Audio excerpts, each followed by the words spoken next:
हमारे YouTube channel इंडिया.com में आप सभी को स्वागत है। तो आज के वीडियो में हम पढ़ेंगे सब्जेक्टिव पोएट्री से, जिसमें हमने वर्णन किया था इलेजी के बारे में, ओड के बारे में, सोनेट के बारे में।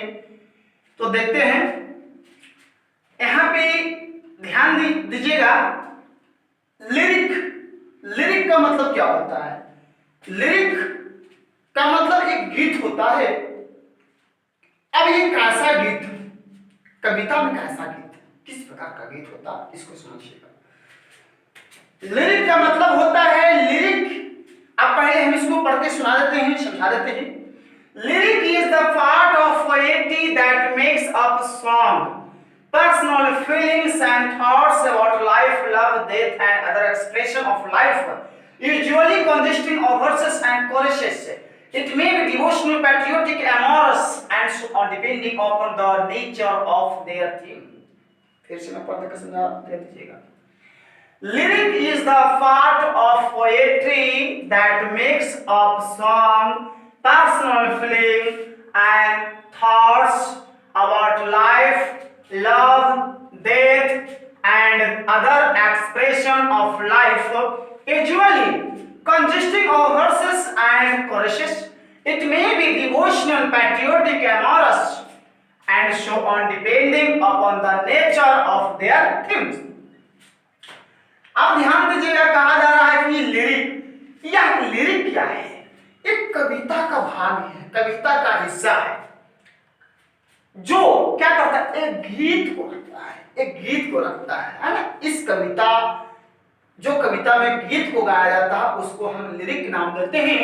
तो कैसा भाई?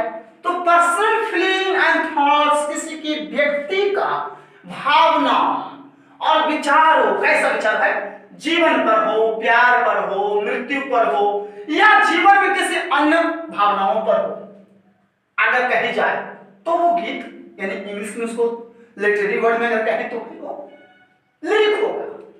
तो क्या होता है, यूजुअली कंसिस्टिंग ऑफ वर्सेस, क्या है, कविता के रूप में हमेशा होता है, कविता के रूप में हमेशा यह होता है, और कोरेशिस होता है, हमेशा गीत के रूप में रहता है। इट में भी एक ऐसा हो सकता है, डिवोशनल हो सकता है, डिवोशनल है ना, भक्ति, पैट्रियोटिक देशभक्ति, एमोरस प्यार भरा, and so on, depending upon the nature of their themes, और प्रकृति पर भी हो सकता है, कोई पर भी हो सकता है।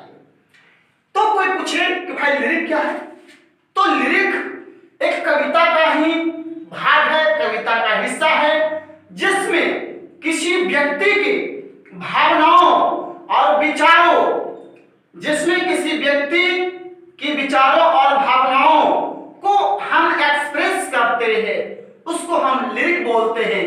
चाहे वो डिवोशनल हो, पैट्रियोटिक हो या एमोरस में हो, उसको हम लिरिक के नाम से जानेंगे।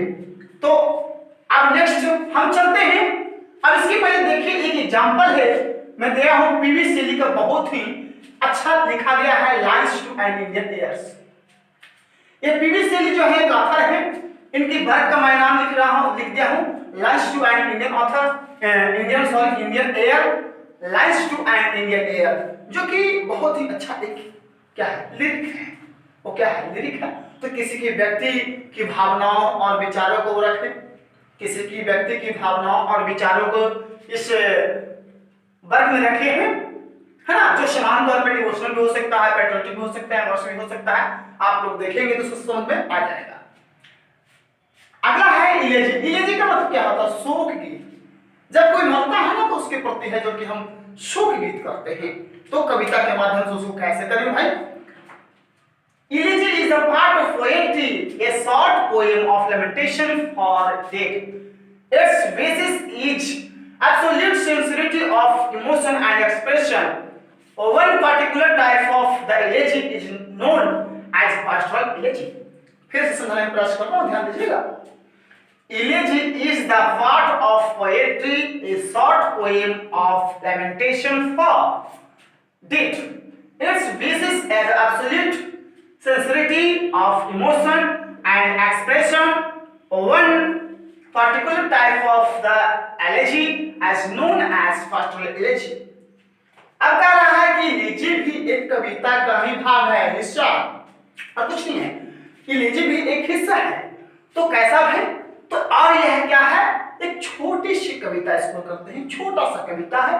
तो किसके लिए भाई, जब कोई मरता है ना तो हम विलाप करते हैं, दुख में होते हैं ना, जब कोई मरता है तो दुख में होते हैं, और उस दुख पर जो हम कविताएं लिखते हैं, उस कविता का इंग्लिश में नाम हमने दिया है एलेजी, है ना, elegy.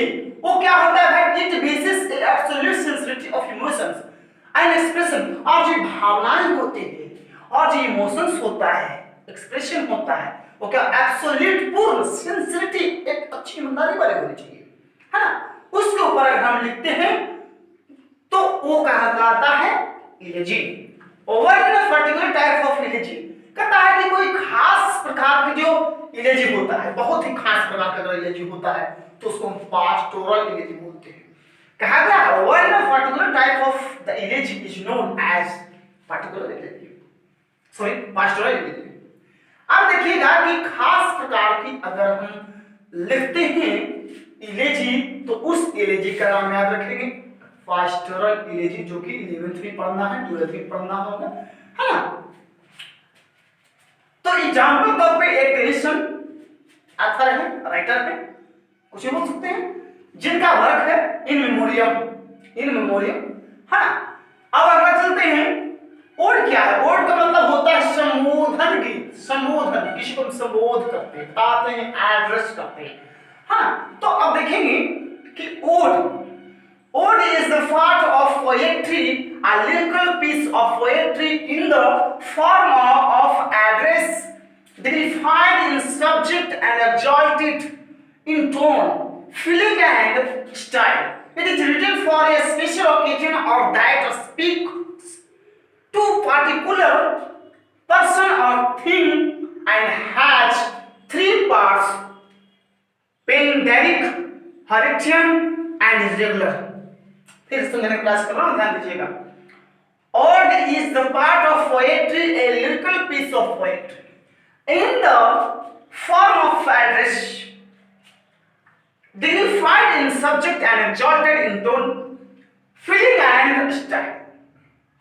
It is written for a special occasion or that speaks to particular person or thing and has three parts: panderic, Horatian and irregular. कहा जा रहा है कि ओड भी एक कविता का हिस्सा है, कविता का भाग ही है, एक कहीं से नहीं, एक कविता का ही निकल के आया है। अब ये क्या है कि एक कविता का एक गीत वाला, ये भी गीत का टाइप का है, ये भी एक टाइप का गीत है। तो ये किस टाइप का गीत इसमें आता है? In the form of address, जिसको संबोधन करते हैं, संबोधित वाले में, है ना। फिर यहां देखिएगा डिग्निफाइड इन सब्जेक्ट, उसको हम आगे क्यों ले जाते हैं? एक्सॉल्टेड इन टोन, हम टोन में क्या करते हैं, उसको आगे बढ़ाते हैं। फीलिंग्स एंड स्टाइल, उसकी जो स्टाइल है, उसकी फीलिंग है, उसके टोन को हम क्या करते हैं, आगे इसमें हम बढ़ाते हैं। It is written for a special occasion, हाँ, यह किसी खास अवसरों पर है जो कि यह लिखा जाता है ना। और फिर कहते हैं कि that speaks to a particular persons of things, किसी खास व्यक्ति और वस्तु को हम जो कि बोलते हैं, किसी खास व्यक्ति हो या खास वस्तु हो, उसके बारे में खास अवसरों पर हम जो कि कविता अगर लिखते हैं तो वह कविता है लेकिन एक ओड के रूप में हो जाती है ना। और इस जो ओड है, ओड को 3 पार्टों में एक तरह से डिवाइड किया गया है, बताया गया है कि पेंडेरिक होता है, हॉरिटियन होता है एंड इरेगुलर होता है। तो ऐसा ओड जिसमें किसी खास व्यक्ति या वस्तु को बारे में बात करता है खास अवसरों पर, है ना, तो उसकी टोन, फीलिंग और स्टाइल को आगे लेके जाता है, तो उसको, उस पोएट्री को हम क्या कहेंगे, ओड कहेंगे, है ना। अब देखिए ध्यान दीजिएगा, मैं सारे वर्ड को लिखा हूं कि इलेजी शब्द जो निकला है ये कहां से निकला है, इलेजी, लिरिक, ओड और सनेट। तो ये ध्यान दीजिएगा, लिरिक जो है, ये लिरिक कहां से निकला है? Lyric comes from the Greek word, ये ग्रीक वर्ड से आया है, निकल कर लिरिक। तो ग्रीक वर्ड क्या है? लायर। तो लायर मींस होता है क्या? तो लायर्स मींस होता है क्या? इंस्ट्रूमेंट, इंस्ट्रूमेंट होता है ना। फिर कहता है इलेजिस, जो कहां से आया भाई, इलेजिस शब्द कहां से निकल गया, तो ये भी ग्रीक के वर्ड से निकल के गया है। तो ग्रीक वर्ड कैसा था भाई, इलेजिया, क्या है, इलेजिया, है ना। इलेजिया मींस होता है क्या, लेमेंट, मतलब बिलाप, रोना, है ना। Ode comes from the Greek word, ये भी जो है ओड भी कहां से निकला था, ग्रीक वर्ड से। तो भाई ग्रीक वर्ड कैसा हुआ, एडियन, है ना। एडियन मींस क्या होता है, चांट और सिंग, मतलब गुनगुनाना, है ना, गुनगुनाना, है ना, गीत गाना, है ना। सन्नेट, तो सन्नेट भी कहां से आया है, तो सन्नेट सिर्फ चेंज हुआ है, इटालियन वर्ड से ये आया है। तो इटालियन वर्ड क्या था, सोनिटो आया था। तो सोनिटो का मतलब क्या होता है, लिटिल सॉन्ग, छोटा सा एक गीत, स्मॉल लिरिक, है ना। तो ध्यान दीजिएगा, लिरिक का मतलब होता है एक म्यूजिक देना, इलेजी का मतलब होता है विलाप करना, जो पहले से दिया गया है, ओड का मतलब होता है गीत गाना, है ना। सनेट का मतलब होता है छोटी कविता। तो दोस्तों आशा करता हूं कि आप लोगों को ये वीडियो अच्छा लगा होगा, लाइक शेयर कमेंट कर दें, और जो नए विद्यार्थी इस वीडियो को देख रहे हैं सब्सक्राइब कर लें, साथ में बेल आइकन दबा लें, और फिर हम नई वीडियो के साथ आएंगे। आज की वीडियो यहीं तक, दैट्स ऑल।